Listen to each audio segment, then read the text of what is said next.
Et en fait, ce que moi j'ai envie de faire, alors c'est peut-être un peu présomptueux, mais ce que je dis, c'est que j'ai envie d'éclairer le potentiel à la fois business, mais aussi humain des acteurs de l'assurance. Si on prend une vision un peu plus long-termiste, à mon sens, hein, les acteurs qui vont rester, si je reprends quand même ton terme, compétitifs, c'est les acteurs qui vont oser repenser complètement leur modèle. En tout cas, tout le modèle assurantiel d'hier n'est pas le modèle assurantiel de demain.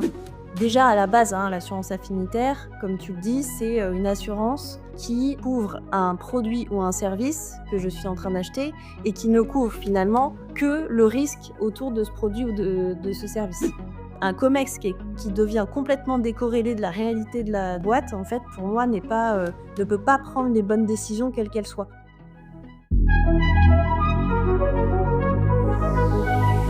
Bienvenue dans Assurance en coulisses, le podcast qui donne la parole aux acteurs du secteur de l'assurance. Moi, c'est Antoine Gandoa, spécialisé dans le reporting Solvabilité 2 et comptable.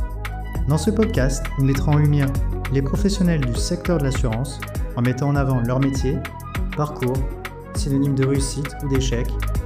Nous aborderons également les faits d'actualité et les enjeux dans un secteur qui ne cesse d'évoluer au quotidien.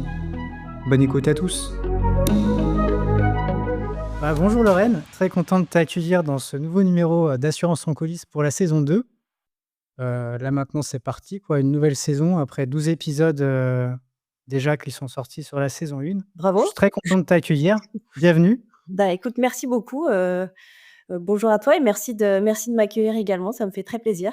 Pour commencer, est-ce que tu pourrais te décrire dans la façon dont tu le souhaites? Écoute, oui, très simplement déjà, je suis, Lorraine, Cariou. J'ai, un petit peu plus de 40 ans maintenant, je suis jeune maman et moi, écoute, je suis tombée dans la marmite de l'assurance, dès le démarrage de ma carrière et je n'arrive pas à en sortir, hein. Je suis, maintenant dans la potion, à vie peut-être. Obélix, Astérix, c'est ça, C'est c'est... ça, j'essaie de maintenir la ligne quand même. Hem et juste pour te parler un petit peu plus de moi, aussi parce que ça constitue qui je suis et puis comment je travaille. Moi, j'ai vécu en banlieue, d'ailleurs, je suis toujours en banlieue parisienne. J'ai été, dans des collèges, des lycées qui sont maintenant classés ZEP, tu vois? Donc ça a pas mal changé et puis j'ai atterri à Dauphine, un peu par hasard et par chance aussi, je pense et ça a été très dur, j'avoue, parce que, l'écart de niveau entre ce qu'on vit en banlieue et Paris, je l'ai bien senti et puis, en fait, j'ai tenu, en fait, je suis quelqu'un de quand même très travailleuse, on va le dire, depuis toujours et déterminée et c'est vrai que cette expérience-là, ça m'a pas mal forgée aussi à me dire: «Je peux y arriver» et c'est aussi comme ça que maintenant je travaille et ce qui fait que qui je suis et comment je fais mes missions. Et le fait que tu te dises, voilà, il y a un écart entre, zone ZEP, tu as réussi à faire Dauphine. Tu as fait pas mal de bénévolat aussi, un peu pour recréer ce lien, là maintenant, avec ce que tu as vécu et transmettre quelque chose aux autres? Écoute, non, mais c'est marrant que tu me poses cette question-là parce que, c'est quelque chose qui me donne envie depuis un bout de temps. J'ai pas pris ce temps-là, mais je désespère pas de le faire un jour, en tout cas d'aider, des étudiants. J'avais déjà contacté, tu vois, des associations, 1 ou 2 fois et je l'ai pas fait. J'ai très envie de le faire et j'ai aussi, très envie, tu vois, d'enseigner, peut-être être chargée de TD, j'en sais rien, mais il y a toute Mmh. cette veine-là, effectivement, tu as raison, qui me porte et je pense que je le ferai un jour. Avant de commencer, j'ai une petite question signature, du podcast. Si ton métier devait être un sport, quel serait-il? Écoute, je la connaissais ta petite question signature parce que j'écoute un peu ton podcast. J'en ai droit à 2 ou pas?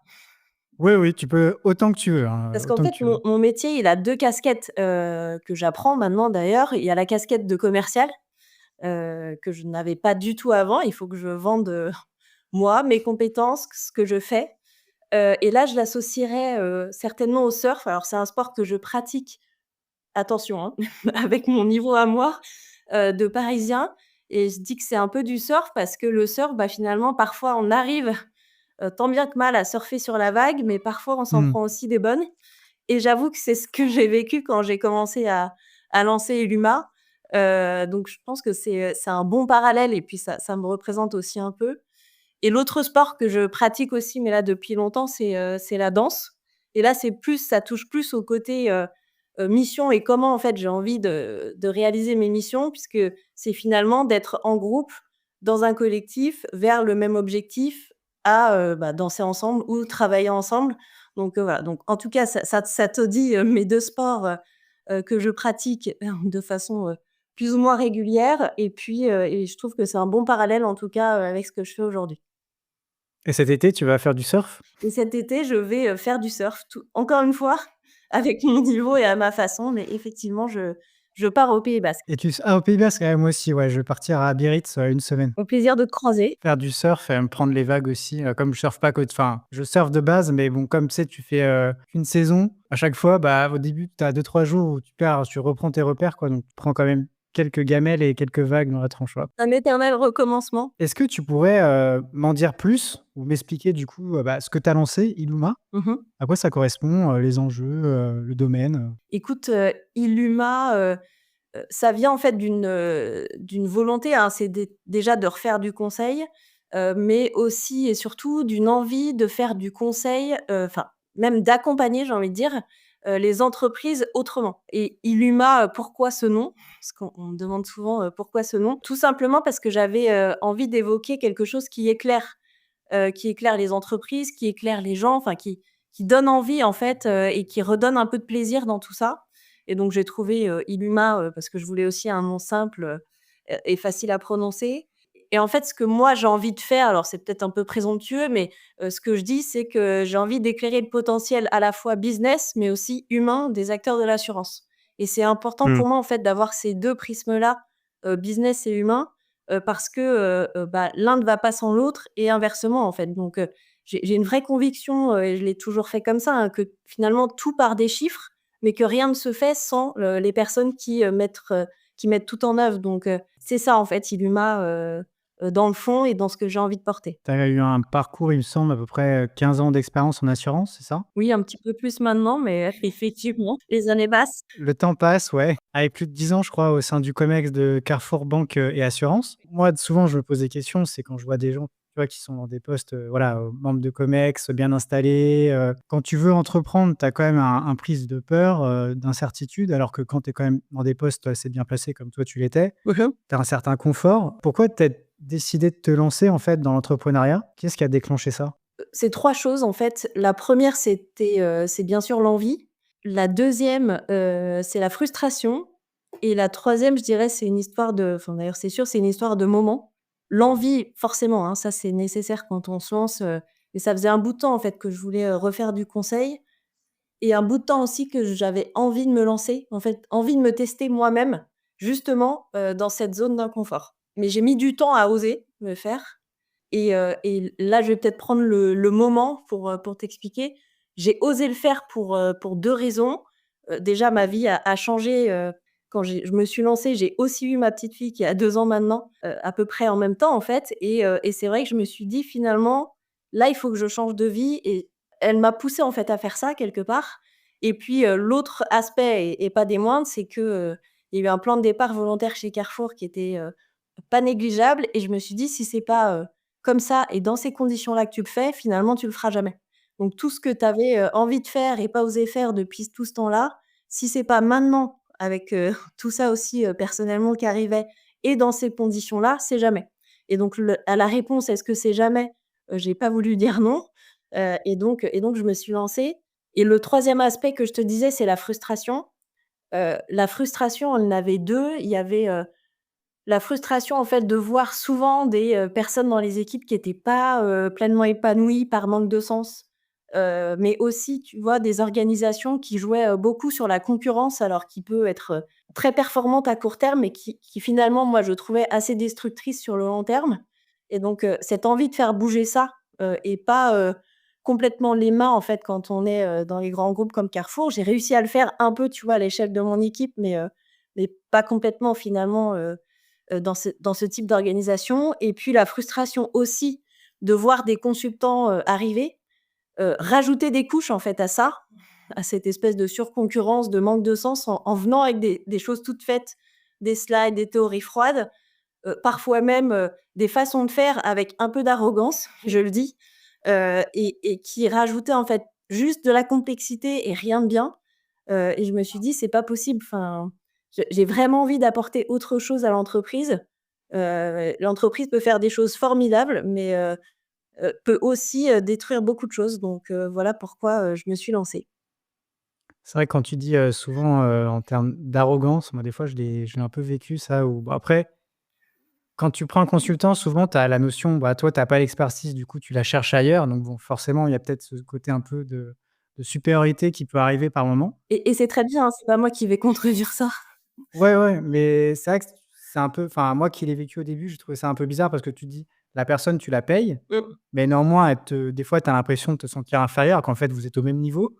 Donc ça crée des dissonances et tu te dis: «Mais il y a un truc qui va pas». Mais ouais et bon, après j'ai vu que c'était un peu la manière de faire par moment, mais bon, ça Mmh. dépendrait des personnes, hein. Moi je l'ai pas vécu dans tout le cabinet et cetera. Non, et je l'ai pas vécu avec tous, hein, attention, j'ai eu aussi affaire à des très, très bonnes, personnes, des moi-même j'ai pris des managers de transition ou des consultants, quand j'étais manager, et c'était des personnes formidables qui ont apporté beaucoup de choses, qui ont apporté une autre vision, et pour moi, c'est justement ça que doit être un consultant ou du conseil. C'est plutôt apporter une autre vision, apporter un autre regard, challenger les équipes, mais dans le bon sens du terme, en fait. C'est ça pour moi, la clé. Là où, bah, certains font encore ce métier-là un peu différemment, et j'ai quand même la conviction que, on est en train de changer de paradigme et qu'il est temps d'y aller. Et tu avais déjà fait du conseil avant, c'est ça que tu Oui, disais? c'est ça. Moi, j'ai fait du conseil pendant 6 ans, dans un cabinet qui était spécialisé en assurance de personnes. OK. Voilà, un cabinet plutôt expert et qui était plutôt réputé justement pour son apport, sur le métier, pour son expertise, enfin, qui faisait quand même les choses, bien, et son métier, dans le bon sens. Et tu avais traité quoi comme, sujet à l'époque? Écoute, moi, j'avais, 2 gros sujets clés. Alors, il y en a eu d'autres, hein, mais ça remonte un peu.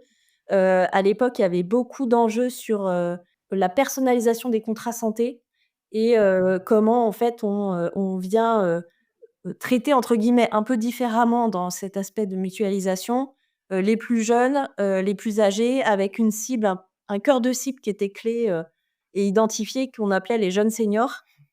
Voilà, donc bah, l'idée en tout cas, c'était de revoir, de refondre les gammes, dans une personnalisation un peu plus forte. Donc ça, c'était le premier point, et le deuxième, j'ai pas mal accompagné d'acteurs aussi sur la digitalisation, la création de sites web, de tunnels de vente, puisque en fait, il y a 15-16 ans, c'est pas si vieux, mais quand même, bah, il y avait pas grand chose, et donc on avait pas mal de missions sur ce sujet-là. C'est marrant parce que tu me dis il y a 15, 16 ans, mais là aujourd'hui, j'ai l'impression que c'est le même débat. Faut digitaliser la souscription, on parle beaucoup de digitalisation. Tu as l'impression qu'en fait, c'est à peu près les mêmes sujets, non? C'est pas la même échelle quand même, parce que, moi, Mmh. quand je te dis ça, c'était, quasiment presque équiper les acteurs de sites web. Enfin, en tout cas de vrais sites web, et Mmh. de vrais tunnels de vente. Donc là, aujourd'hui, quand on dit digitaliser, on est plutôt, maintenant dans du fine tuning, par rapport à ce que moi, j'ai fait, il y a dans mes années de conseil.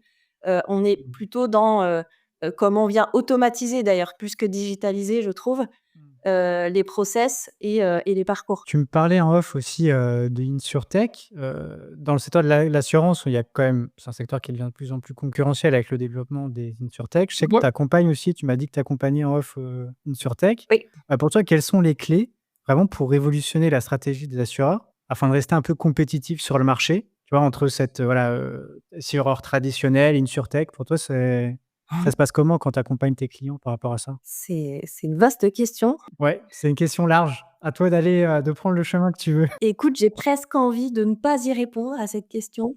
Non, non, en fait, pour moi, c'est plus la bonne question. C'est pour ça que je te dis ça, mais je crois plus qu'on est sur la question de: «Est-on compétitif ou pas?» Je crois qu'avec ce que le secteur est en train de vivre en termes de transformation, et je vais pas toutes les citer, mais que ce soit, cyber, que ce soit sur les événements climatiques, enfin, en tout cas, tout ce qui se passe, aujourd'hui fait que c'est pas la question de: «Est-ce que je suis mieux que mon voisin?» Je crois pas, ou moins bien. La question c'est, comment rester viable et attractif? Je crois qu'on en est vraiment là, et du coup, je pense que, si on prend une vision un peu plus long-termiste, à mon sens, hein, les acteurs qui vont rester, si je reprends quand même ton terme, compétitifs, c'est les acteurs qui vont oser repenser complètement leur modèle. Pour moi, c'est vraiment, enfin, aujourd'hui, hein, tout ce qui est, vécu, on a, des aléas qui aujourd'hui ne le sont plus. Enfin, quand on parle de catastrophes naturelles, d'événements climatiques, on voit bien qu'il y a des risques, en fait, hein, qui ne sont plus aléatoires, mais qui sont, quasiment récurrents. On voit bien que, en tout cas, tout le modèle assurantiel d'hier n'est pas, le modèle assurantiel de demain et donc forcément ça pose des questions sur la capacité à aller, plus sur, le préventif que le curatif dans le métier. Ça, repose forcément la question de la mutualisation, non pas qu'il faut la remettre en cause, mais peut-être dans une autre forme. Et je pense que c'est, vraiment les acteurs qui oseront reprendre ces fondamentaux-là, peut-être repartir de la base, mais se dire: «Comment je la fais autrement pour répondre à ces défis-là?» qui sont pas des moindres, hein et honnêtement, c'est ma réponse à moi et je suis pas sûre d'avoir la bonne tellement, l'enjeu est grand.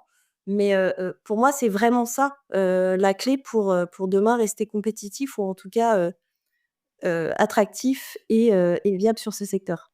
Et quand tu me parles de repenser quasiment, enfin, la genèse de la structure ou les produits ou et cetera, quand toi tu accompagnes, des, acteurs, ils imaginent ça? Pas vraiment encore? Ou c'est dans les cartons et ils se disent: «Voilà, il faut qu'on crée de nouveaux produits ou qu'on change carrément tous nos produits avec des options en plus face aux axes, climatiques» et cetera? Ça, ils le pensent? Bah, forcément, tous les acteurs, n'ont pas le choix que de penser à ça puisque Mmh. il y a déjà un impact, je suis sûre que tu le vois aussi toi dans ton quotidien, mais réel et concret sur la marge, sur le métier, sur, l'exigence des clients, sur, ce qui se passe au quotidien quand on gère un sinistre. Enfin et on le voit aussi avec pas mal d'initiatives d'InsurTech, hein, je sais que tu as reçu, Héloïse Brideau là qui a créé Okoa, enfin, on voit bien en fait qu'il y a d'autres prismes qui se prennent, qui sont beaucoup plus sur l'accompagnement et la prévention que, l'assurance au sens même, du terme,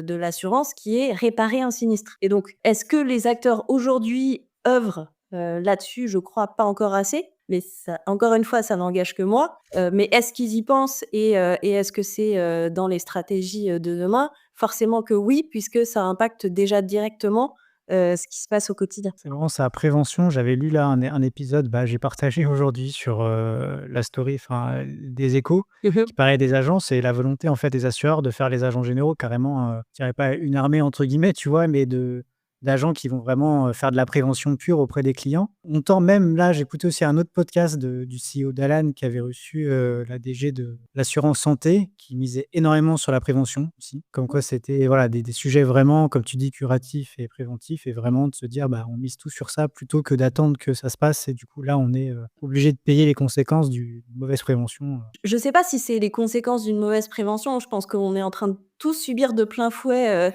les transformations, notamment climatiques, hein, malheureusement, et personne en fait n'a, alors tout le monde était au courant, mais personne n'a complètement, comment dire, anticipé en fait que ça allait arriver, comme ça. En revanche, ce qui est sûr, c'est que forcément ça nécessite de repenser un modèle économique et là, c'est là où c'est pas simple et c'est là où, forcément toutes les entreprises y pensent, mais est-ce qu'à très court terme, on a envie de changer les choses? C'est là où c'est très compliqué parce qu'on est un peu charnière entre un modèle qui est encore rentable, malgré tout, hein, mais qui demain forcément ne le sera plus puisque tout va s'accélérer et donc Ouais. si on pense pas tout de suite à réduire le risque et à investir en fait dans la réduction de ce risque-là, il y a un moment donné cette rentabilité elle va être compliquée. Ouais, c'est vrai que, bah, on voit souvent, je lis des articles souvent où c'est le fameux ratio S sur P, où du coup, voilà, quand tu dépasses les 100 tu te dis que là, ça va pas du tout, et tu as pas mal de questionnements là-dessus. Mais,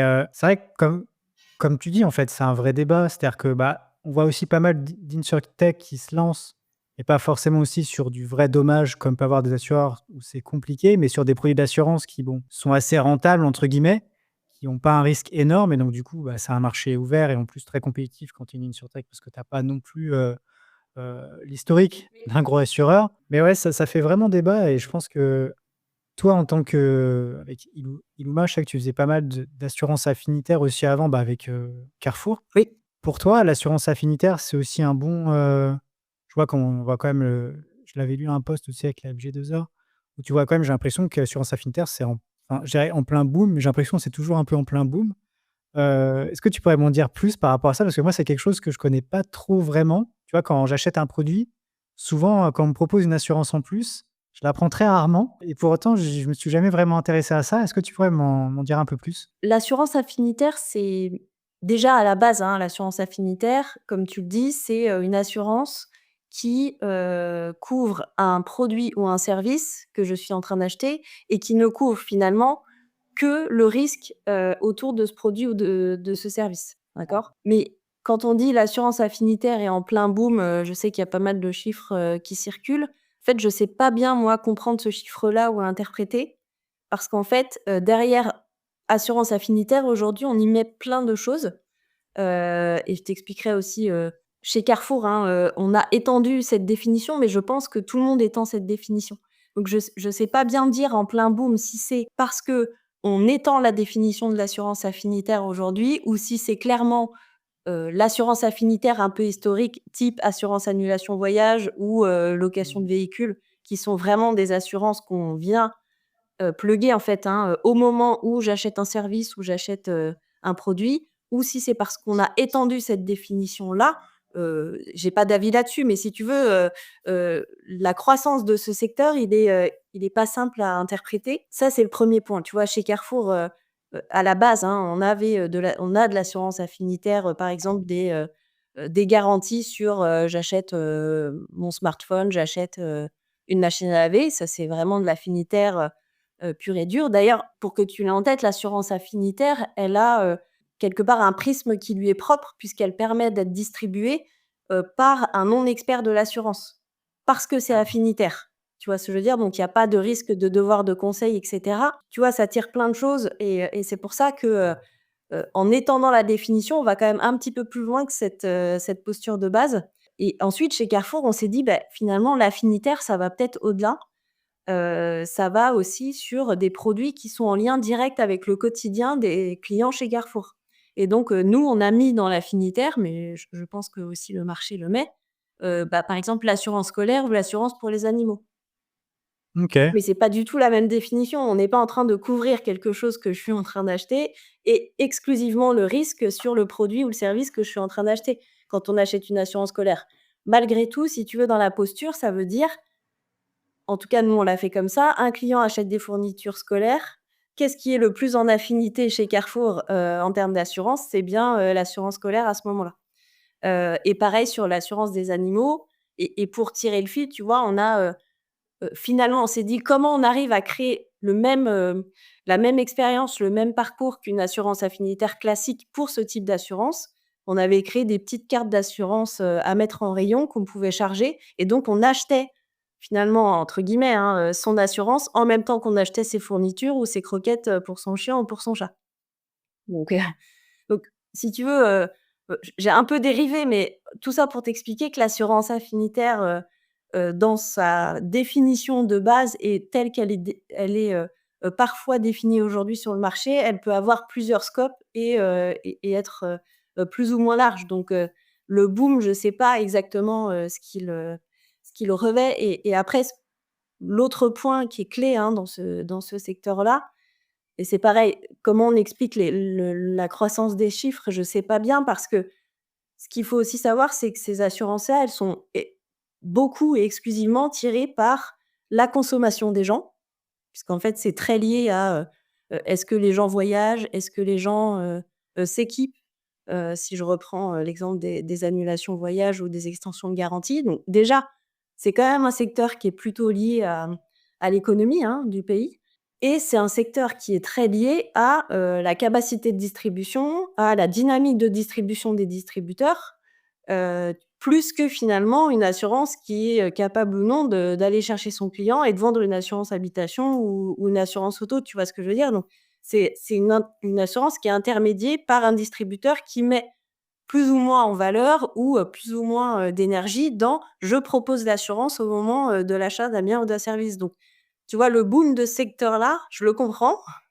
Il y a plein de choses qui se passent, mais c'est aussi et certainement par, l'évolution de la définition, de l'assurance affinitaire et aussi tiré par, effectivement une consommation qui est différente, une fausse consommation qui parfois, augmente ou diminue, selon les secteurs. Ouais, là, bah, j'ai regardé vite fait, ouais, ils disent une croissance, mais après c'est des chiffres, hein, de FG2A, Xerfi, je crois Elon Market Research, je crois qu'ils disent à peu près une croissance annuelle environ de 7 à 10 tu vois? Mais encore une fois, j'ai pas la réponse, tu vois, de, comment, Ouais. ça veut dire quoi cette croissance-là? Parce qu'il y a tous ces facteurs-là, en jeu donc en tout cas chez Carrefour, c'était vraiment clé. Si tu veux, nous on suivait, forcément la consommation des gens, parce que c'était, clé, mais aussi ce qu'on appelait le taux d'attache, c'est-à-dire combien d'assurances sont proposées quand un client vient acheter tel ou tel, produit et ça, c'était, complètement lié à la dynamique commerciale, à, la volonté, des réseaux de vente, à nous aussi, l'énergie qu'on y mettait pour les accompagner, pour les former, à l'assurance et cetera, tu vois? Donc il y a vraiment plein de choses qui rentrent en compte dans ces chiffres. Après 10 ans d'expérience, quand même chez, Comex, Carrefour Banque et Assurance, qu'est-ce que tu as retiré de cette expérience? Tu vois, en tant que Comex, je pense que moi souvent, bon, je suis en lien avec la direction, je suis pas membre de Comex, pas encore, on sait jamais, peut-être plus tard dans ma carrière, j'en sais rien.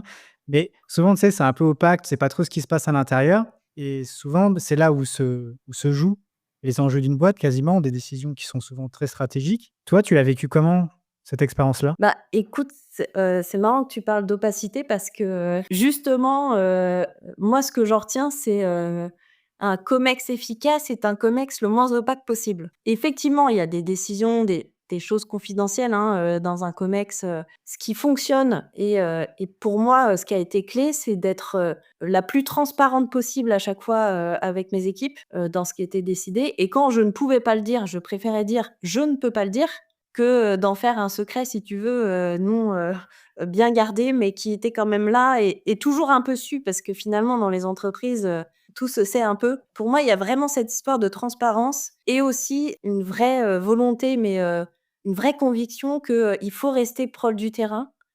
Quand je dis terrain, c'est bien sûr, mes équipes quand j'étais, avec elles, mais aussi, pour reprendre un peu ma vie chez Carrefour, mais moi j'allais très souvent, dans les agences Carrefour Banque, j'allais très souvent, dans les magasins. Un COMEX qui devient complètement décorrélé de la réalité de la boîte, en fait, pour moi ne peut pas prendre les bonnes décisions quelles qu'elles soient. Et du coup, voilà, c'est plus des conseils, mais quels conseils donnerais-tu, à un ou une jeune, professionnel qui ambitionne un jour de siéger au sein d'un COMEX pour entrer là-dedans? Parce que ça doit être impressionnant, je pense, le jour où tu es promu, dans cet entourage-là. Souvent, j'entends que c'est très politique, on va pas se mentir aussi. Le conseil que je donnerais quand même, je sais pas si c'est un bon conseil, hein, c'est que ça doit pas être une fin en soi, je crois pas. Enfin, je dis ça parce que, mais là, ça va tirer plein d'autres choses, mais pour moi, aller chercher le pouvoir pour le pouvoir, c'est pas une bonne fin en soi. Je crois que c'est pas ça, qui guide une bonne carrière ou, une bonne façon de faire son Mmh. travail. Mais c'est peut-être ma vision un peu, utopiste, hein, des choses, mais en tout cas, j'ai toujours vu un peu, de défaut à ça. Donc mon premier conseil, ça serait ça, mais par contre, c'est une vraie bonne, comment dire? Une vraie bonne ambition que de vouloir, s'impliquer fort dans une entreprise, que de vouloir, être à la tête d'une entreprise, de vouloir faire changer les choses, de vouloir accompagner, voilà, ce collectif. Ça, c'est une vraie bonne intention et donc c'est une vraie bonne intention pour ça, de vouloir aller dans un comex parce que, ça permet quand même, être dans un comex, de, donner sa voix, de, donner ses idées, d'impulser des choses. Donc ça, c'est vraiment, très positif et là, je donnerais comme conseil de, se faire confiance, en fait et de travailler fort, ça, c'est sûr, et de se faire confiance. Le reste, forcément, viendra. Et pour toi, bon, je sais que j'ai lu un post tout à l'heure comme quoi tu étais, Apparemment. forte en punchline, apparemment, mais quel mythe ou préjugé aimerais-tu vraiment déconstruire à propos des comités, exécutifs? Le mythe de le COMEX c'est tout, le COMEX est, toujours, au clair sur ses décisions et le COMEX, sait, exactement où il va. C'est pas vrai et ça peut pas l'être, surtout dans un contexte, encore une fois, hein, dans lequel on est. Tout est, toujours, dans des zones, de risque, de flou, mais ce qui est vrai, c'est qu'un COMEX doit être en capacité et c'est ça, en fait, hein, la vraie, mission d'un COMEX, c'est d'être en capacité de prendre les meilleures décisions dans un contexte, risqué, flou, heu et de pouvoir donner un sens et un cap qui soit clair pour les équipes, même si derrière, on sait que potentiellement la planche n'est pas complètement, scellée. Pour moi, c'est ça, c'est de croire en fait que, tout est bien solide, assis, c'est pas une réalité. Il y a des choses qui changent et il y a des choses qui évoluent et moi, c'est ce que j'ai toujours dit aux équipes, c'est: «Le cap, c'est celui-là, on va dans ce sens-là, mais potentiellement, on va reprendre, à un moment donné, un virage qui est un peu différent pour telle et telle raison». Voilà, ne pas penser quand même que, quand on prend une décision, on la prend pour 10 ans. C'est plus le cas aujourd'hui, en fait, ça peut plus être le cas. Donc je pense que c'est ce mythe-là que j'aimerais déconstruire et aussi ça nécessite pour un comex de s'aligner et c'est pas toujours aisé. Ça, c'est le plus compliqué. Quelle est ta vision du leadership? Parce que là, tu as quand même eu une expérience en comex, tu as lancé ta boîte, tu es entrepreneuse. Je pense que tous les gens qui se lancent comme ça ont une âme un peu de leadership, en eux, quoi. C'est quoi ta Écoute, vision? ma vision du leadership, elle est assez, différente, je pense. Moi, je lis pas mal de choses sur ce sujet-là parce qu'il m'intéresse, il me passionne. Notamment un ouvrage de Frédéric Laloux qui est, Reinventing Organization, je sais pas si tu connais? Qui explique en fait comment des organisations ont trouvé un leadership qui est complètement différent et une façon de faire qui est complètement différente et qui fonctionne, très bien. Si je reviens à la notion de leadership, en fait, pour moi, le leadership ne devrait pas être associé à la hiérarchie ou au management et je trouve qu'aujourd'hui, en fait, on associe ces 2 notions, assez fortement, alors que le leadership, c'est, être capable de, mener une mission, et avoir envie de la mener et de pouvoir conduire, potentiellement des personnes, hein, dans ou un collectif dans cette mission-là. Et donc dans son ouvrage, il raconte comment les employés, les salariés ou le collectif arrivent à se saisir de sujets parce qu'on leur donne la main, on leur donne l'autonomie pour être leader sur des sujets qui portent la boîte. Et il cite notamment Patagonia, qui est un bel exemple de réussite, qui fonctionne comme ça. Voilà ma vision du leadership. Pour moi, si tu veux, un manager aujourd'hui quand même, hein, dans le sens, actuel du terme, il est plutôt là pour guider, donner le sens, rassurer quand il y a besoin, mais pas forcément de l'idée au sens: «C'est comme ça et c'est pas autrement». C'est marrant que tu dis ça parce que même moi, en réfléchissant, pour moi, même si je suis, tu vois, salarié d'une boîte, je j'ai des tâches, j'ai des missions et cetera. Souvent pour moi, le leadership, c'est mon directeur, ma manageuse, tu vois? Tu as pas encore cette vision-là, enfin, après je pense que c'est compliqué aussi de le transmettre on va dire en termes de hiérarchie, tu vois? De le transmettre, aux opérationnels. Toi, quand tu fais du conseil, tu essayes aussi de Bah, c'est complètement ce que je cherche à faire, hein, donc si tu veux, moi, je viens pas en conseil en disant, «Je vais vous donner, les clés, comment il faut faire et je sais faire». Déjà parce que j'en sais rien, parce que ça dépend, beaucoup des organisations, ça dépend des gens, ça dépend de leur maturité, ça dépend de leur envie. Enfin, il y a tout un tas de choses qui fait qu'un contexte d'entreprise, on peut lancer quelque chose dans une entreprise, A, avec un contexte A qui marche très bien et la même chose pour le même secteur dans une entreprise B avec un autre contexte qui marchera pas, parce que ça va pas prendre et donc c'est pour ça que moi, ce que je veux faire, c'est justement donner le pouvoir aux personnes que j'accompagne pour qu'ils puissent se saisir de la transformation et être leader et acteur de ça. et tu as des cas pratiques à nous partager là ou des sur des difficultés que tu as pu rencontrer, tu vois, en tentant de faire bouger les Des lignes? difficultés, bah, forcément on en a, hein, des difficultés quand on veut faire bouger des lignes, mais en fait des cas pratiques, moi ce que j'ai toujours fait, et que je fais en fait aujourd'hui, quand je mène des missions, c'est de partir encore une fois du terrain. Moi chez Carrefour, j'ai toujours, été, à la rencontre soit des clients quand c'était, des sujets de satisfaction client, soit, des équipes commerciales quand c'était des sujets de développement, soit, des magasins quand il fallait, activer, des choses, sur le terrain. Mais en tout cas, pour moi, la meilleure façon, c'est d'aller sentir, en fait, ce qui se passe, d'aller écouter, ce qui va pas, Heu, de croiser ça avec forcément une analyse des chiffres, de là où en est la boîte, la situation et en fait, c'est de trouver le bon mix entre où en est la boîte, qu'est-ce que racontent les gens de l'intérieur et là où ils veulent aller et peut-être trouver le bon compromis pour se dire: «Bah, la première étape, c'est peut-être pas là où, où on veut aller tout de suite parce que ça va pas le faire». Donc Forcément là-dedans, il y a de la difficulté parce qu'il faut trouver le bon compromis et que tout le monde soit d'accord avec ce compromis-là. Et puis il y a, forcément des gens qu'il faut, tirer un peu plus que d'autres parce que, bah, tout le monde ne vit pas le changement de la même façon et c'est tout à fait normal, hein, c'est vraiment propre à chacun en fait, hein, la capacité à opérer un changement. Donc il y a des difficultés, c'est aussi une manière, d'échanger, d'écouter les gens. Mais en tout cas, moi comme je fais, c'est vraiment toujours en écoutant et en allant au plus proche de ce qui se passe. Tu me parlais un peu que tu allais sur le terrain pour aussi rencontrer les clients et forcément les avis clients. Je sais qu'on parle souvent du score, NPS, le Net Promoter Score, l'indicateur, de recommandation client, qui est souvent plus supérieur en ce moment, enfin en tout cas ce qu'on voit chez les insurtech que souvent dans les compagnies, traditionnelles. Pour être dans le haut du panier, entre la croissance d'un assureur vs le score NPS qui repose souvent sur cette stratégie-là, client, collaborateur. Toi, comment tu l'abordes maintenant ou même, avant chez, Carrefour?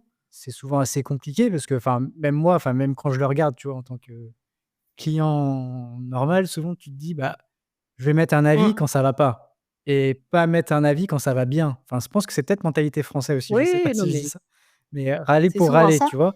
Et pas dire: «Bah, en fait, j'ai vécu une bonne expérience, je veux dire, bah, 5 étoiles, bon avis» et cetera. Bon, je le fais peut-être sur Airbnb parce que voilà, c'est la stratégie d'Airbnb. En règle générale, je ne le fais pas vraiment et toi, comment tu abordes ça, en fait? Enfin, en tout cas, moi, j'ai une vraie bonne expérience grâce à Carrefour, hein, là-dessus. C'est Rami Bétier qui était CIO, Carrefour France, hein, qui a, impulsé ça, quand j'y étais. Bien sûr, il l'a impulsé, il l'avait déjà impulsé dans d'autres pays, avant la France, mais il l'a impulsé avec une méthode qui était, très, faite pour la grande distribution, mais qui a été, drastiquement, pertinente et en tout cas, performante pour l'assurance. Donc ça m'a vachement étonnée, en fait, parce qu'au démarrage, je me suis dit: «Oh là, qu'est-ce que c'est que cette méthode qui est pas du tout, faite pour notre secteur?» Je le dis, hein, et en fait, ça a été vraiment, fou en termes de résultats et de positifs que ça a apporté à la fois pour la performance, pour la satisfaction client, mais aussi en interne. Et en fait, cette méthode-là, elle repose sur 3 choses. Elle repose d'abord sur le fait de dire, bah, le la personne la plus importante dans ta journée, c'est le client. Et en fait, je pense qu'on a tous tendance à oublier un peu ça parfois, quand on est dans notre tunnel, du quotidien. Mais la réalité, c'est que qu'on soit, un magasin, une grande distribution ou un assureur, alors là, je parle, un peu plus pour le B2C quoique, bah, finalement, sans les clients, on n'est rien. Et de le dire finalement, ça a l'air de rien, mais c'est une vraie réalité. La deuxième chose qu'il a, martelé et mis en place, c'est, ce qu'il a appelé la pyramide inversée, pour reprendre un peu cet esprit des hiérarchies, mais c'est de dire: «Les personnes les plus importantes de l'entreprise sont celles qui sont le plus en contact avec le client». C'est assez lié à la distrib si tu veux, mais c'était de dire, bah, les personnes en contact direct en magasin avec les clients sont nécessairement les personnes les plus importantes de l'entreprise et donc les personnes à écouter. Parce que c'est eux qui savent ce qui se passe. Donc là, on en revient aussi à aller sur le terrain, écouter, comprendre. Et puis la troisième chose, et là, ça a été, vraiment une grosse transformation, c'est, d'écouter le client, de demander l'avis au client à chaque interaction qu'on a avec le client. Donc là, il y a eu des outils, hein, qui ont été mis en place pour le faire, mais globalement, il y a eu, à chaque fois qu'il y avait une interaction avec le client, un score NPS, un avis. Et ce que demandait cette méthode, c'était de répondre à tous les clients sans exception, contents et pas contents. Donc donc on a mis en place, les moyens. Alors bien sûr, il y avait un peu d'automatisation, mais pas que, pour répondre aux clients, mais aussi dire merci aux clients contents et répondre aux clients mécontents, d'abord avec un plan d'action qu'on appelait, des plans d'action pompiers. Donc c'est comment on éteint le feu. Donc si c'est un bon d'achat, si c'est, que sais-je, en tout cas, une chose qui permettra aux clients de retrouver une forme de satisfaction et puis de répondre aussi aux clients avec des plans, plus à froid qu'on appelait des plans, mécaniciens. Quelque part, c'était, bah, comment on fait pour que cette insatisfaction n'arrive plus jamais? Et donc là, si c'est de poster, des projets, des évolutions, bah, faisons-le, priorisons s'il faut prioriser. Et donc ça demande, de la rigueur dans une routine, mais ça demande aussi, et j'en reviens un peu à ça, de casser, la hiérarchie dans une entreprise parce qu'il faut aller vite pour prendre des décisions. Donc s'il faut très vite, demander un accord à la direction pour répondre à un plan pompier ou un plan mécanicien, alors il faut trouver les moyens. Donc nous, on avait des groupes WhatsApp, toute la boîte, tout Carrefour, toutes les semaines, par petits groupes et plus gros groupes, Comex, mais même, Comex France, hein, Carrefour, toutes les semaines pour se dire où on en est du NPS, quels sont les principaux irritants, comment on les a traités, est-ce que vous avez répondu? Et Rami lui-même, hein, faisait ça, chaque semaine. Donc, et ça a été vraiment, vraiment performant et ça a permis aussi de recréer un collectif autour de la chose essentielle qu'on a dans notre boîte que le client, hein. Donc pour ça, ça a été pour moi, très positif. On a pris quand même, 20 points de NPS, hein, en moins d'un an, donc c'est pas rien. Heu et et surtout, c'est que si tu veux, ça permet de redonner un esprit qui est l'esprit commerçant pour moi et ça, on en parle beaucoup dans la distribution, mais en fait, c'est la même chose quand on est un assureur. On doit être commerçant et je pense qu'on l'oublie un peu. Ah oui, tu penses que quand tu vends des produits d'assurance avec tes agences et cetera, souvent tu tu pas trop cet esprit-là comme si tu allé chez Carrefour ou Ouais, j'ai le sentiment qu'on peut parfois se perdre un peu dans la technique du métier. c'est marrant ça, ce groupe WhatsApp et tout, c'est Ah oui, non, mais c'est tu ton score toute la semaine du coup, c'était un score, a actualisé à la journée même? enfin, il y avait un outil qui permettait de regarder tous les jours, le score et on regardait chaque semaine le score NPS, comment il avait évolué et pourquoi qu'est-ce qui s'était passé. Il y avait peut-être eu un incident informatique et ça s'explique, mais en tout cas, ça permettait de se poser la question de: «Qu'est-ce qui s'est passé cette semaine pour que, le NPS diminue, pour qu'il y ait plus d'irritants sur tel sujet et qu'est-ce qu'il faut faire pour que ça n'arrive plus?» Pour toi, tu penses qu'il y a une vraie relation entre ton score, NPS et ta croissance? Parce que souvent tu te dis, «Je suis un gros acteur, donc forcément j'ai beaucoup de clients, je sais que les gens vont venir vers moi, même si j'ai un score NPS qui est pas trop déconnant, mais un peu au-dessus de la moyenne, bon ça passe». Qu'une autre entité qui a un score très élevé, qui est peut-être un peu plus petite, qui aura peut-être pas la même croissance ou similaire, je sais pas. Toi, tu le vois comment ça? C'est vraiment corrélé ou pas du tout? En fait, je pense que ça devient corrélé dès l'instant où on en fait un vrai sujet. C'est-à-dire que, si on prend le NPS pour ce qu'il est, c'est-à-dire, est-ce que j'ai des 5 étoiles ou pas des 5 étoiles à afficher? On le prend pas par le bon bout, en fait, on le prend par le bout de la com et j'ai envie d'afficher que j'ai 5 étoiles. Ça, tout le monde est totalement capable de le faire. Moi, je pense que c'est, très lié à la performance et à la croissance si effectivement, on va regarder ce qui se passe derrière ce NPS-là et qu'on arrive à saisir de ça un vrai problème structurel ou un vrai problème ou un vrai défaut de réponse à des besoins. Là, oui, ça peut aller, venir gratter ce qu'il faut et donc aller chercher un nouveau cran ou un nouveau cap de croissance. Mais ça demande vraiment, d'aller faire ce travail-là, de regarder dans le fond et dans la soute de pourquoi? Vraiment, pourquoi j'ai, des notes négatives? C'est pas juste parce que, les assureurs sont chiants et oui, d'accord, pendant les sinistres, ça se passe moins bien. Oui, bien sûr qu'il y a toujours cette question au fond-là, mais aller comprendre des thématiques et je t'assure que nous, on avait des thématiques qui revenaient, régulièrement, des choses, vraiment clés, si tu veux, en se disant: «Là, on a un vrai sujet de fond qu'il faut traiter».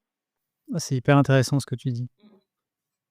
C'est vraiment, c'est vrai que souvent, moi, dans mes expériences, c'était, dans mon ancienne boîte, mais tu vois, moi, je suis sur le reporting S2 et on me parlait d'expérience client. En mode, on avait des cas, expérience client, il faut que tu parles, il faut que tu penses client, des idées que tu peux avoir et cetera. C'était comme tu dis, quoi, enfin, c'était assez marrant parce que moi, je disais: «Moi, je suis pas en lien avec le client, comment je peux penser à l'expérience client?» Il me disait: «Il faut que tu penses client, tes tâches, ça faut que ça aide au client final et cetera». Bon, après, il y avait des moments de réflexion et cetera. Je trouvais ça hyper intéressant. Donc là, ce que tu dis là, c'est intéressant de voir que toutes les boîtes, en fait, repensent un peu cette expérience-là, avoir une bonne démarche par rapport à ça. Autre chose aussi, je voulais aborder avec toi, souvent quand je parle assurance, autour de moi, mon entourage, dans le cas de l'assurance affinitaire, bon, tu étais chez Carrefour, c'est vrai que j'en parle beaucoup par rapport à ça, mais tu traites, au-delà que de l'assurance affinitaire. Mais souvent, on me dit: «Ouais, mais des fois, c'est un peu la surassurance», tu vois? Genre, je vais acheter un truc, ils vont proposer ça comme assurance, ça en plus, ça en plus. Déjà d'une, moi, je sais pas trop quoi choisir et souvent, je le choisis pas parce que j'ai pas envie de payer en plus et des fois, c'est pas un peu, entre guillemets, «tuer l'assurance» de rajouter beaucoup de produits d'un coup et pas de se dire: «Je vais faire une cible sur un produit et être crédible sur un et en avoir plusieurs», je sais pas. Toi, tu penses quoi par rapport à ça? Écoute, c'est une question de fond. Je pense que tu as raison de poser cette question-là, parce que c'est une vraie question, et notamment sur l'assurance affinitaire, hein, c'est pour ça d'ailleurs que l'assurance affinitaire est très encadrée, de plus en plus encadrée. Mais, je pense qu'il y a un vrai, sujet qui est quand même plutôt pris maintenant par les acteurs, qui est la transparence, en fait, qui est la bonne réponse et la meilleure réponse certainement qu'on aura à faire, demain pour répondre à cette question-là.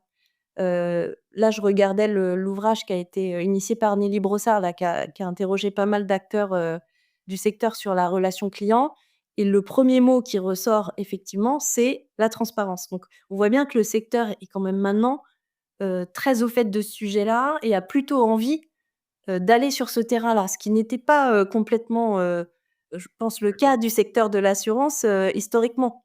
Tu vois? C'est quand même, on était quand même dans un métier très technique, avec des effets de mutualisation complexes, et on dévoilait pas complètement, le cœur de la machine. Donc, je dis pas qu'on dévoilera tout, mais, malgré tout, je pense que c'est cette transparence-là, qui va permettre demain, d'éviter la surassurance. Donc c'est la transparence dans, qu'est-ce que ça couvre? Pourquoi ça couvre, ça? Pourquoi c'est nécessaire? Pourquoi ça l'est pas? Enfin, c'est vraiment, je pense, ça le cœur du sujet, demain sur la surassurance. Alors, il y a eu des expérimentations, hein, ou des startups qui ont testé, tu vois, des choses du type, «Dis-moi, quel est ton problème et je te dirai si tu es bien couvert, pas assez couvert ou trop couvert». Il y a eu des gens qui ont testé ça. Ça a pas complètement pris, mais si tu veux, je pense que c'est pas une question d'utilité, je pense que c'est une question aussi, il faut le savoir, c'est que les gens s'en fichent un peu de l'assurance. Enfin, faut quand même en avoir conscience. C'est-à-dire qu'aller prendre du temps un soir ou dans la journée pour se dire: «Est-ce que je suis assez, trop couvert, pas bien couvert?»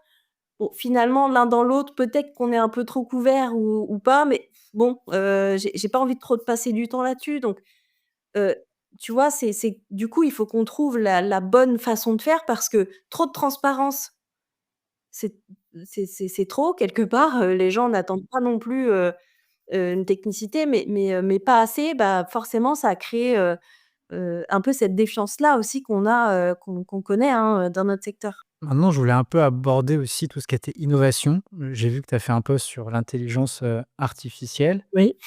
Pour toi, quels sont vraiment les grands défis pour les assureurs aujourd'hui? On parle digital, RSE, talent, IA. Tu les accompagnes aussi, au quotidien, donc tu vois, le terrain, comme tu dis à chaque fois. Toi, pour toi, c'est quoi le plus grand défi? Bah, encore une fois, les gros défis, tu les as cités dans ta question, donc non, mais c'est vrai, ben, il y en a énormément. Le secteur est vraiment, très chahuté par tout ça. Donc je vais revenir à ce que je te disais au début. Pour moi, le plus gros défi, c'est comment les acteurs vont être en capacité de repenser leur modèle et se transformer pour répondre à ces défis-là. C'est même pas, un défi, c'est, de quelle capacité ils ont besoin pour répondre à ça, tu vois? Donc pour moi, c'est, comment ils arriveront à, certainement, bah, comme je te disais, repenser le modèle assurantiel, repenser aussi les organisations, repenser les métiers. Donc ça demande un vrai travail de fond, je pense. Donc c'est pas simple. Et toi, tu penses que l'IA, ça va vraiment révolutionner le secteur? Parce que tout le monde parle de d'IA, beaucoup d'acteurs, même d'InsurTech, qui misent tout sur l'IA en assurance. Pour toi, c'est vraiment, je dirais, l'émancipation de l'assurance avec l'IA, ou c'est quoi qui va se tramer là dans les années à venir par rapport à ça? Bah, honnêtement, j'ai pas la prétention de dire que j'ai la réponse, mais j'ai un avis. Il est ce qu'il est. Pour moi, l'IA, ça va pas repenser un secteur, tu vois? Mais n'importe lequel d'ailleurs, l'IA, mais même, toi, je pense aussi personnellement ou dans ton quotidien. Moi, je l'utilise, je t'avoue, assez régulièrement maintenant. J'ai assez vite compris que ça me permettait d'aller plus vite, que ça me permettait, parfois de réfléchir à des choses, tu vois? Ça me donne pas, une intelligence, mais ça me donne en tout cas une autre manière de penser, les choses, voilà, il y a un jeu de ping-pong avec ChatGPT parfois qui est intéressant en fait, pour nourrir des réflexions. Donc ça oui, si tu veux, aller plus vite, gommer des tâches qui sont, non productives, parce qu'une intelligence, ou en tout cas une automatisation qui est très rapide permet de le faire, oui, donc en ça, ça va, permettre, si tu veux, de, repenser les métiers de l'assurance. Mais je pense que, si on le prend par le bon bout, donc ce bout-là de, rapidité, d'automatisation, ça permettra de relaisser du temps aux équipes, aux assureurs de refaire leur métier et encore une fois, tu vas dire que je suis un peu omnibulée, mais c'est-à-dire répondre aux clients, les accompagner, être commerçant et donc redonner plus d'humain, en fait. Là où on l'a un peu perdu parce qu'effectivement, on est quand même, dans ce secteur-là, beaucoup pris par, des reportings, beaucoup pris par des tâches qui sont, fastidieuses, récurrentes sur tout un tas de choses, sur tout un tas de données et là, tu connais, cette partie, bien mieux que moi. Heu je pense que l'IA va permettre de faire ça de façon automatique et du coup, de remettre, le poids du corps sur, le client, sur le métier, d'accompagnement d'assureur, sur, tous ces aspects-là. Mmh. Ouais, c'est intéressant ce que tu dis, que ça pourrait ramener le côté humain. Toi, tu penses à l'aspect humain, on voit que vraiment ton expérience client, quoi. Mais encore une fois, c'est mon avis. Certainement que ça va accroître, oui, ça va accroître la productivité sur certaines tâches, qui aujourd'hui, seront faites, soit automatiquement, soit plus rapidement. Ça, c'est certain. Mais je pense qu'il faut on le prendra par le bon bout si on se dit: «Du coup, ça permet de faire quoi aut ailleurs?» Tu vois? Plutôt que de dire: «Du coup, j'ai plus ça à faire et puis, je vais continuer à faire pareil», tu vois? Par ailleurs. Alors là, maintenant, on va changer un peu de sujet d'IA, mais plus, on va apprendre un peu plus sur toi. Mais après un peu plus de 15 ans d'expérience, je pense, enfin, tu as dû vivre des difficultés et des réussites. Est-ce que si tu en aurais une à nous partager là, maintenant, ça serait quoi? Une? Ouh. Une, c'est pas évident. J'en ai, 1 ou 2, allez 3 peut-être en tête, mais si j'ai de Bah, allez, va à 3. une première, je pense que c'était, au démarrage, en fait, quand j'étais, consultante. J'ai eu des missions sur lesquelles moi, on me mettait, pas en autonomie bien sûr, mais quand même, en front de client, sur des Mmh. sujets que moi j'avais jamais traités, ou que j'avais jamais abordés comme ça, si tu veux. On sort d'études donc et là, ça a été quand même un petit peu difficile, parce qu'il faut tenir un cap d'expertise et puis, et en fait apprendre en même temps. Donc voilà, mais c'était une bonne difficulté. On va dire que ça permet de se surpasser. Encore une fois, c'est là où j'ai épuisé et c'est pour ça que je te racontais un petit peu ma vie au démarrage. Mais, cette volonté toujours de se dire: «Bah, je vais y arriver avec détermination». Enfin voilà, c'est comme ça que je fonctionne. Quand je me fixe un objectif, je me dis: «Quoi qu'il arrive, on va y arriver, on trouvera des solutions, on trouvera d'autres ressources, mais ça va le faire». Donc j'ai réussi à le faire comme ça, hem, voilà, avec forcément, du travail encore une fois, mais je pense que ça, c'est la première difficulté. L'autre que j'ai en tête, c'est du coup, un peu plus tard, et plutôt chez Carrefour. Ce qui a été plus difficile pour moi, c'est surtout le management. OK. Non pas que, j'aime pas ça, mais en fait, on est mis, dans un rôle, à un moment donné, parce que moi, quand j'étais consultante, j'étais pas, manager en tant que telle, si tu veux, comme on l'est dans une boîte, donc et en fait, on nous met dans un rôle et on n'est pas, du tout formé à ça et on n'est pas formé, si tu veux, on est bien formé pour, donner du sens, pour parler de son métier, pour, avoir un avis, pour donner la direction. Ça, j'étais plus à l'aise avec ça.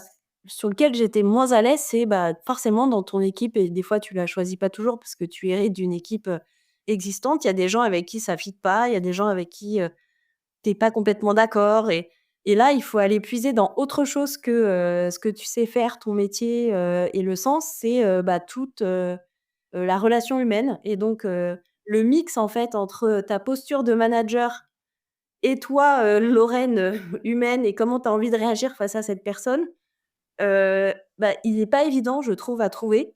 Il est pas toujours évident à mettre en place ou en tout cas à trouver la bonne forme donc ça a été une difficulté alors que j'ai moins maintenant parce que, bah, à force en fait on trouve aussi sa manière de faire, sa manière d'aborder les choses et aussi son style quelque part de management, mais c'est quand même toujours un peu une dualité qui est pas simple. Tout le monde me dit un peu ça, c'est de se sentir un peu en mode: «J'ai l'expertise». Mais par contre, tout le côté, la relation humaine, en fait, qu'il faut que tu développes, que tu as pas trop le temps parce qu'il faut que tu t'apprennes des sujets et en même temps gérer le côté humain, ça doit pas être évident. Souvent on dit, «Ça s'apprend pas, c'est inné». J'avais lu ça aussi dans un bouquin. Tu as le côté inné, mais je pense aussi tu as des techniques de communication à apprendre aussi. Oui, oui, moi je enfin ça s'apprend. Moi je crois pas du tout à «ça s'apprend pas». Moi je l'ai appris du coup sur le tas, mais comme beaucoup, hein. Mais ça s'apprend quand même, en fait, ça s'apprend pour être à l'aise. C'est après chacun a son style, chacun est manager comme il, l'entend, et ça dépend aussi de sa personnalité, ça dépend de plein de choses. Mais, ce qui s'apprend en fait, c'est comment justement être à l'aise pour osciller entre, le côté humain et le côté, très pro en fait et factuel des choses. Et ça, je pense que ça s'apprend quand même et qu'on pourrait être un peu plus accompagné là-dessus. Et alors, ah là, tu m'as parlé de 3 événements, expériences que tu as vécues, mais si tu as vraiment eu une leçon tout au cours de ta carrière, là, maintenant, la plus importante, en fait, que tu as tirée, ça serait quoi? Ça serait vraiment plutôt de se dire, enfin, fais-toi confiance si tu veux. C'est ça la clé, et fais comme tu penses être le mieux. Je crois que c'est un peu ça, enfin, oui, écoute beaucoup.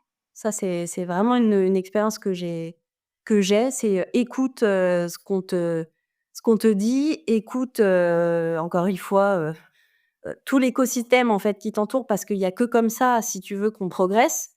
Remets-toi en question. Ça, c'est aussi un autre point, je pense que c'est clé, en fait, dans une carrière, de savoir se remettre en question, mais en même temps, fais-toi confiance. Voilà, je pense que c'est un peu, les 2 aspects, voilà. Quand tu as lancé, Illuma, tu avais cette conscience-là de te dire: «Bah, il y a une part d'échec», où tu as dû faire un peu le topo de toi-même, comme tu dis, tu as eu ce déclic donc pour te lancer.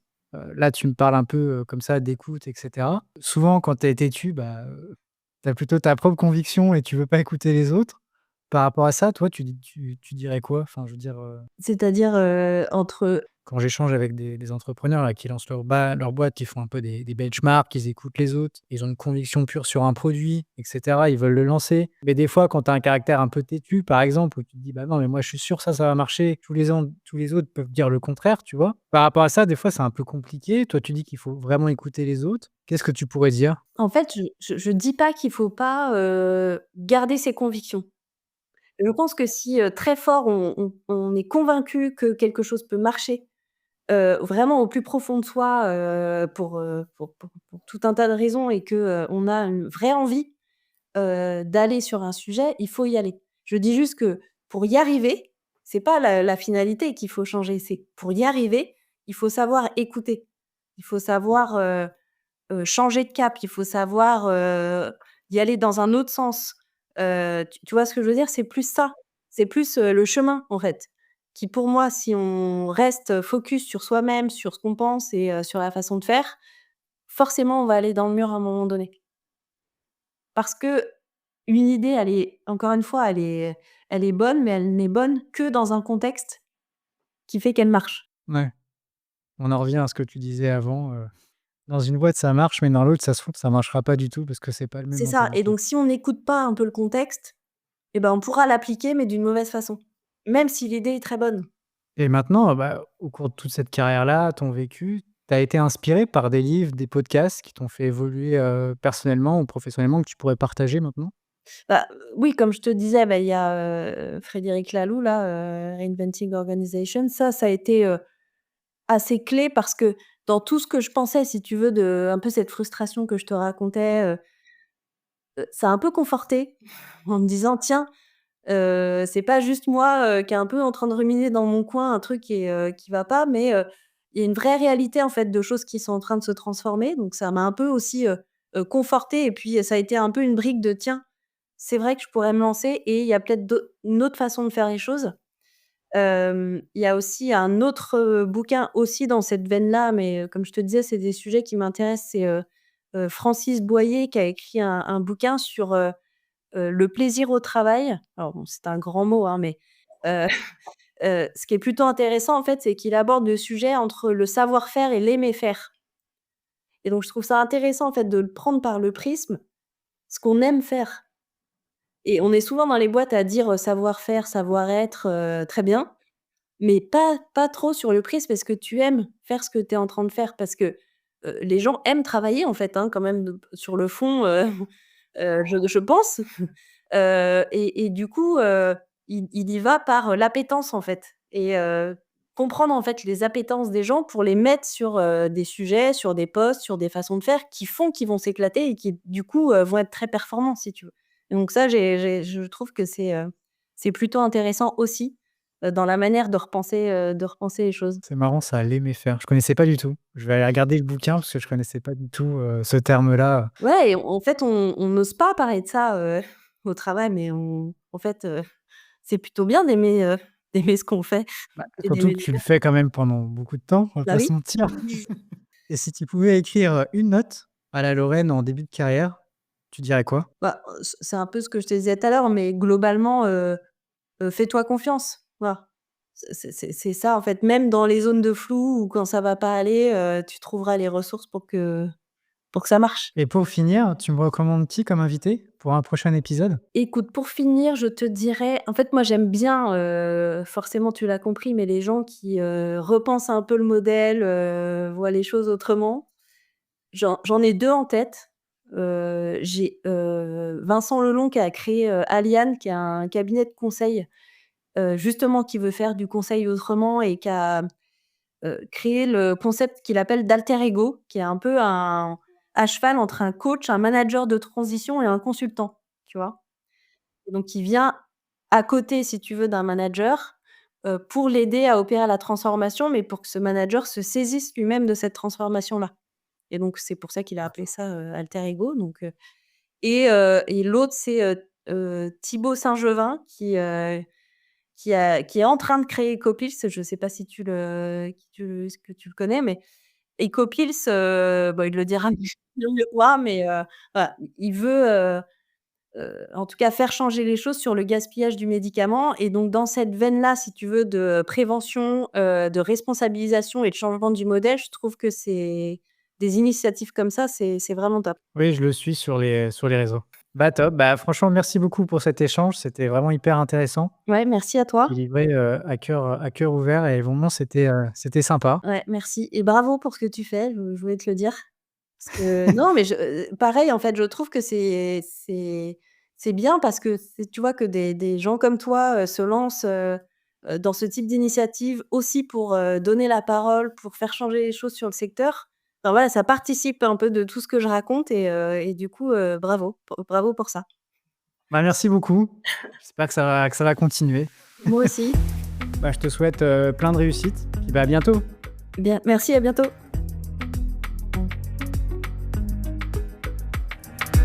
Un grand merci d'avoir écouté l'épisode, j'espère qu'il t'aura plu. Pour me donner de la force, mets 5 étoiles ou un commentaire sur ta plateforme préférée et partage à ton entourage. Moi je vous dis à très bientôt dans un prochain épisode d'Assurance en coulisses.